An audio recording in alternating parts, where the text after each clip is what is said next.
पावभाजी माझी सर्वात favourite dish आहे आणि खास करून मुंबईमध्ये जशी पावभाजी बनवली जाते, तशी जगात कुठेच बनत नाही, असं माझं ठाम मत आहे.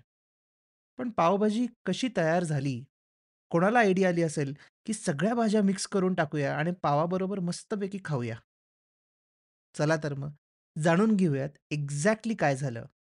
आता तुम्ही म्हणाल, "यात काय इकॉनॉमिक्स आहे?" तर ते तुम्हाला लवकरच कळेल.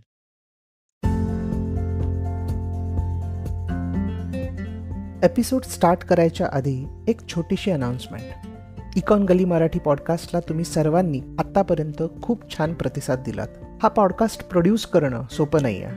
रिसर्च करणं, इंग्लिशमधून मराठीत ट्रान्सलेट करणं, स्क्रिप्ट बनवणं आणि मग रेकॉर्डिंग आणि एडिटिंग हे सगळं पकडून कमीत कमी एक अख्खा दिवस द्यावा लागतो. या व्हेंचरमधून मला फायनान्शियली काहीच फायदा होत नाही, पण मानसिक समाधान नक्की मिळतं. तुम्हाला जर असं वाटत असेल की ह्या पॉडकास्टमुळे तुम्हाला थोडा तरी फायदा होत आहे, तर तुम्ही देखील हा पॉडकास्ट प्रोड्यूस करू शकता. तुम्ही माझी एक कॉफी स्पॉन्सर करू शकता किंवा माझा अख्खा लंच. शो नोट्समध्ये बाय मी अ कॉफी या वेबसाईटची एक लिंक आहे. ती ओपन करून तुम्हाला हवी तितकी अमाऊंट टाकून तुम्ही ह्या पॉडकास्टला सपोर्ट करू शकता. Thank you once again for all the love and support. Let's go back to the episode.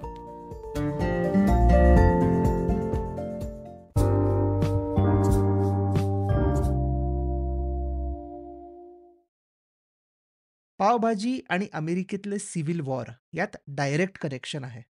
1860च्या दशकात अमेरिकामध्ये सिव्हिल वॉर सुरू झाले. सिव्हिल वॉर कशासाठी होतं? तर गुलामगिरी. युजुअली ब्लॅक्सना गुलाम म्हणून आपल्या घरी किंवा फॅक्टरीत किंवा शेतामध्ये ठेवायचे. ही पद्धत बंद करायची की नाही? हा मेन मुद्दा होता. त्यानंतर अब्राहम लिंकन प्रेसिडेंट झाले. त्यानंतर सिव्हिल वॉर सुरू झालं. सिव्हिल वॉरमध्ये नेमकं काय झालं ते थोडक्यात ऐकूयात. यूएसमधल्या 11 राज्यांनी इंडिपेंडंट व्हायचं ठरवलं. ती राज्य दक्षिणेकडची होती. त्या 11 राज्यांना कॉन्फेडरेट स्टेट्स किंवा कॉन्फेडरेसी असं म्हणत. त्या राज्यांमध्ये एक शहर होतं, त्याचं नाव आहे न्यू ऑर्लिन्स.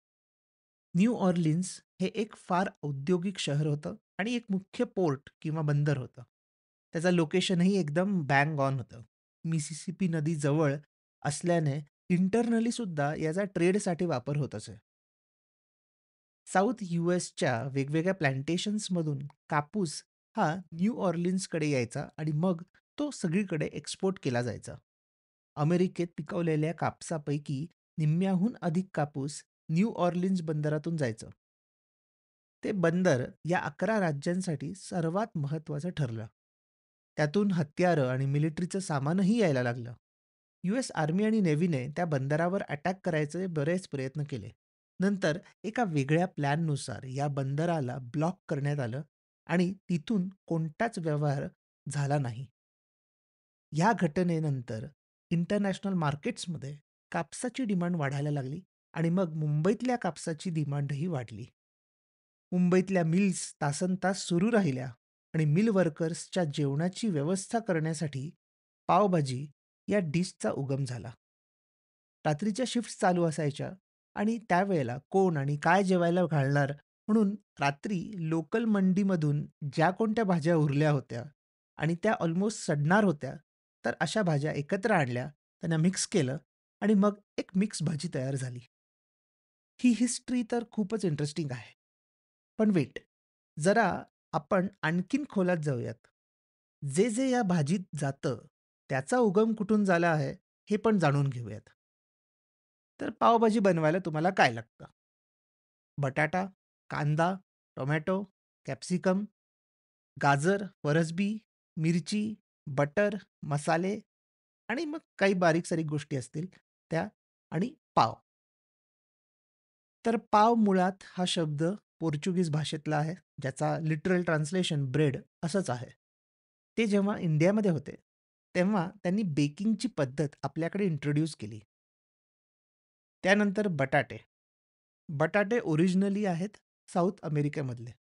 भारतात 1800 नंतरच मोठ्या प्रमाणावर बटाट्याचं कल्टिव्हेशन सुरू झालं.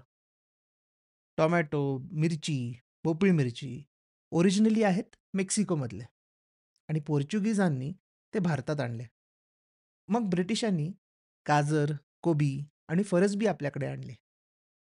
म्हणजेच काय, की अख्ख्या डिशमध्ये मसाले सोडले तर काहीच इंडियन असं नाही.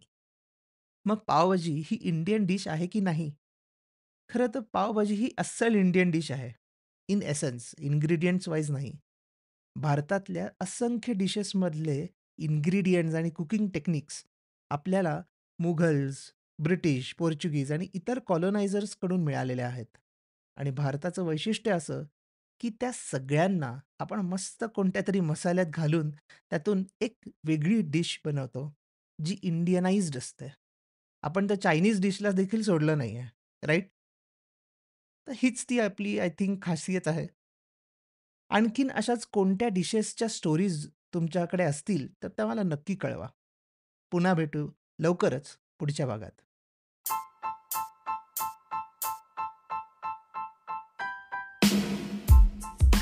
तुम्ही हा एपिसोड Spotify, इकॉन गली वेबसाईट आणि लीडिंग पॉडकास्ट ॲप्सवर ऐकू शकता. मी दर सोमवार, बुधवार आणि शुक्रवार नवीन एपिसोड्स घेऊन येतो. तुमचा फीडबॅक आणि सजेशन्स शो नोट्समध्ये दिलेल्या माझ्या ब्लॉग, लिंक्डइन किंवा ट्विटर अकाउंट्सवरून मला नक्की कळवा.